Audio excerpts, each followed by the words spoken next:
Hey everyone, today I want to show you how you can work with 3D perspectives and camera angles to make your stick fights even more interesting and make those 2D animated stick figures look more 3D. I have been asked this question a lot because most of my stick fight animations include 3D perspectives. So in this video I show you 3 ways how you can combine 3D perspectives and stick fights. Let's go.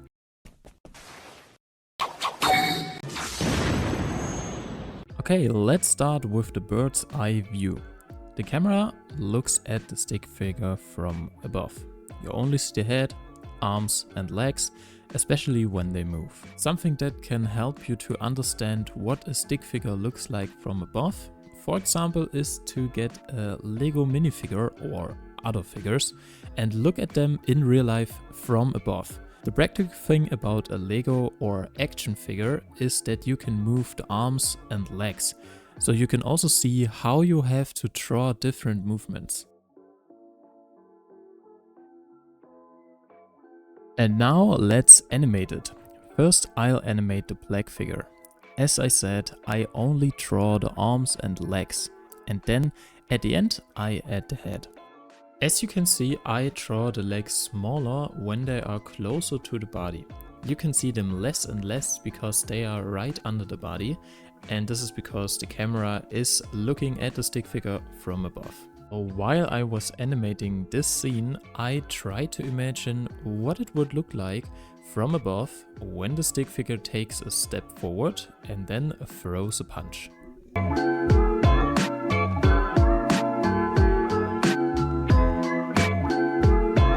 Here I just corrected the position of the figure a bit with the lasso.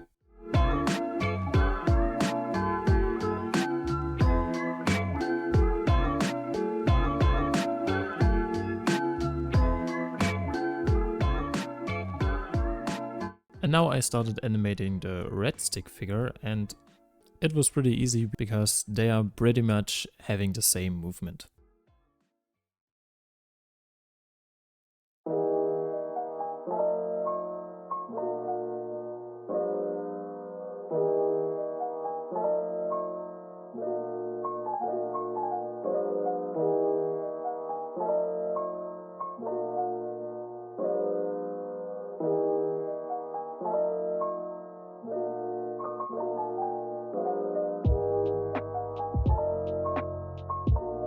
When the fists hit each other, I'll add a camera shake.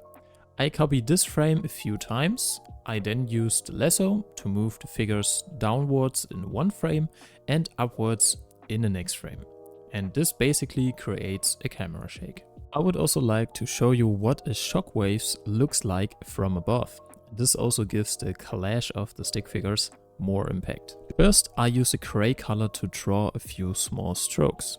For the next frame, I click on the ruler and then on the circle to draw a perfectly round shockwave.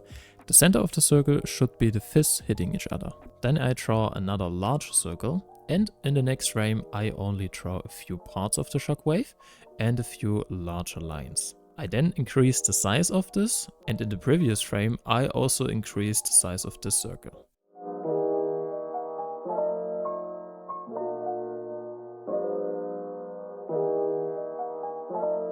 Finally, I add the heads. For this I use a pen size of 70 pixels and then click once on the screen to have a perfectly round circle. With the lasso, I copy and paste this head in the other frames.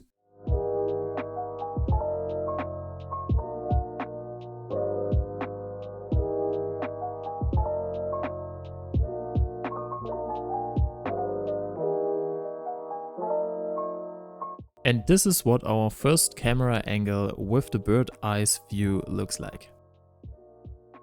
The second lesson is about close camera action. Here we look at the stick figure from the front and draw it relatively large in the frame. If you work with close camera action, it makes the viewer feels as if they are much more immersed within the fight. For the stick figure I use a pen size of 80 pixels, and as you can see, the whole figure doesn't have to fit into the picture, so I don't have to draw the feet. Stick figure dodges to the side. The arms move downwards and the upper body moves a little to the side. I also drew the keyframes here first and then the in-betweens.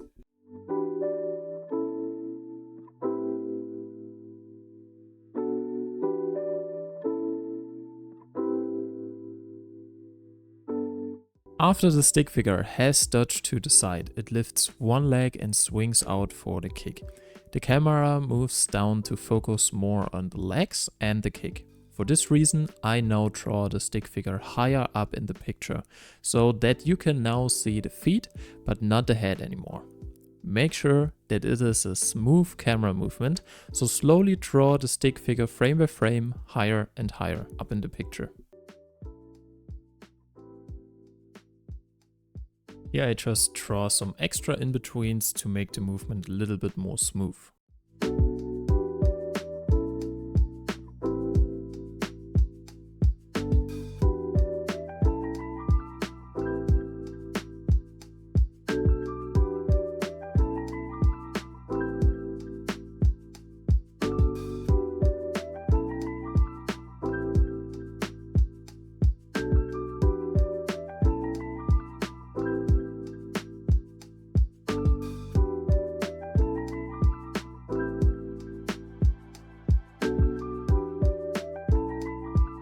Now I animate the kick. The foot should be in the foreground, so I draw it quite large, as it is close to the camera.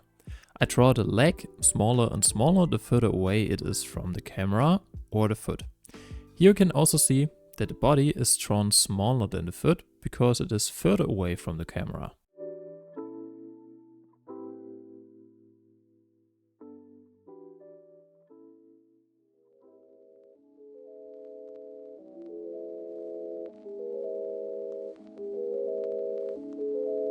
I'll add an in-between to make the kick easier to understand for the viewer.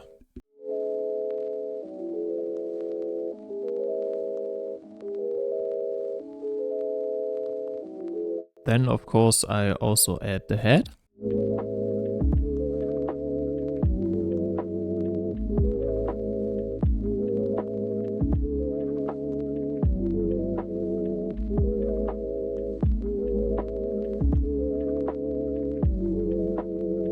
Next, I animate the red stick figure throwing a punch. The fist comes out from behind the camera and you only see the fist and the arm. Notice that the fist gets smaller as it moves away from the camera and gets bigger as it comes back to the camera.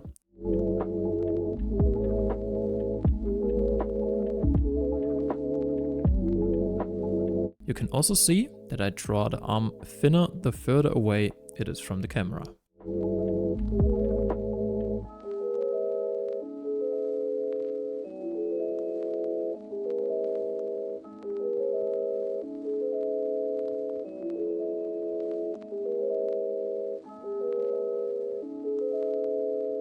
Right here I move the black stick figure a bit more to the side, so that the viewer can better see how he dodges.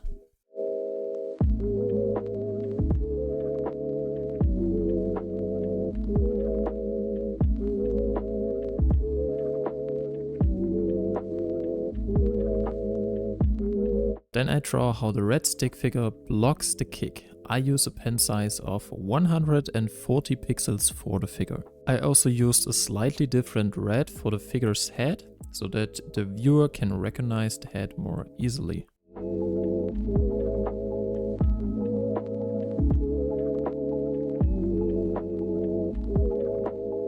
Then I draw a line as a background. I copy it with the lasso and paste it into the other frames.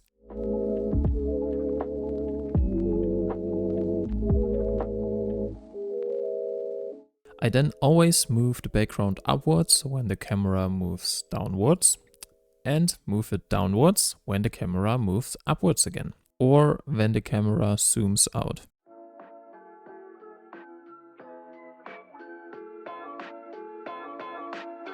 I also add a camera shake to the kick. I first copy the frame with the kick and then move the background and the figures down in one frame and up in the next.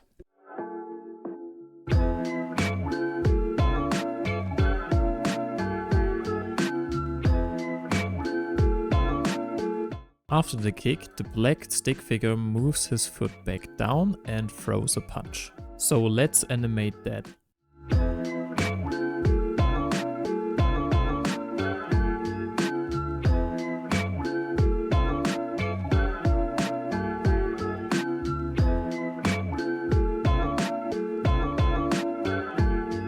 I am now drawing the foot a little smaller as it is moving downwards. As the upper body slowly comes back up to strike forward with the fist, I draw the upper body slightly larger frame by frame.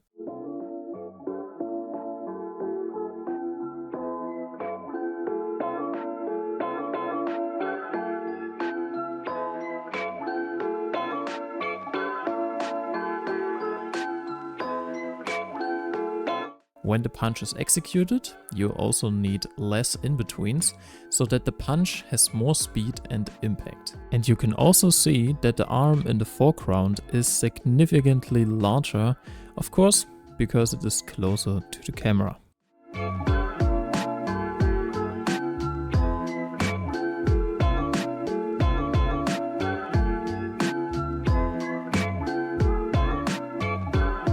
You should also keep in mind that the leg that is further away from the camera and is behind is higher in the picture than the one in the front. And this also makes the stick figure look more 3D. Now I change the position of the stick figure a bit, because there needs to be some space for the red stick figure. And I add an extra frame which shows the movement after the punch.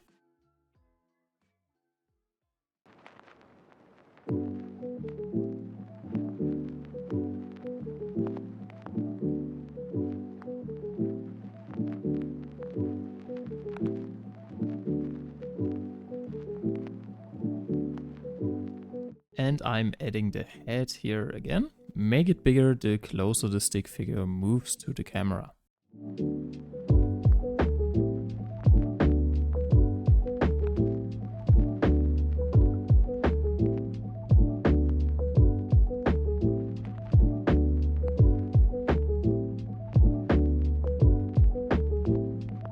Again, a little camera shake after the punch. And then I animate the red stick figure. It first moves its arm downwards and is then punched in the face. Immediately after that, the stick figure flies out of the picture.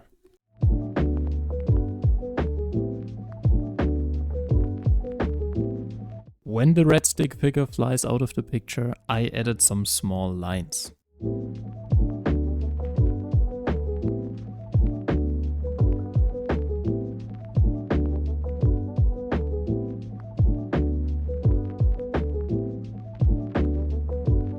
Okay, let's come to the third and last method for today. Use Z-depth. Z-depth comes from the 3D computer graphics and is essential in 3D animation. In 2D, the x-axis is the width and the y-axis is the height. To turn 2D into 3D, we also need the z-axis, which stands for depth. To use Z-depth in 2D animation, we move something towards or away from the camera, for example. In this animation, the red figure flies away. Without using Z-depth, the figure would simply fly from left to right. But I show you how you can make it more 3D, namely by making the figure fly towards the camera. I start by setting the horizontal line a little higher.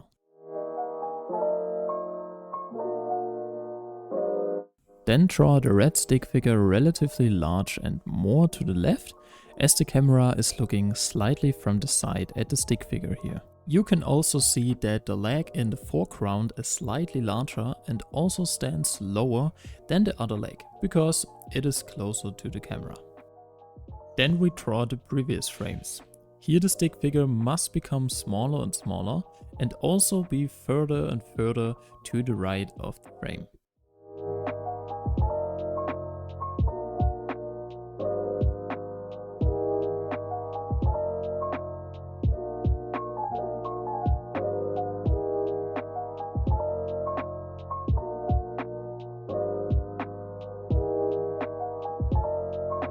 And now we add the head, and of course, the larger the stick figure, the larger the head. Then I draw the black stick figure. It stands quite far away from the camera, so I also draw it very small.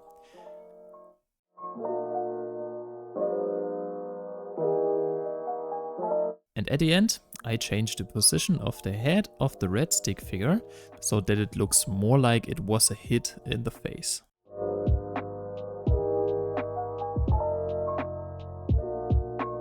And here are the final results, all three 3D perspectives combined.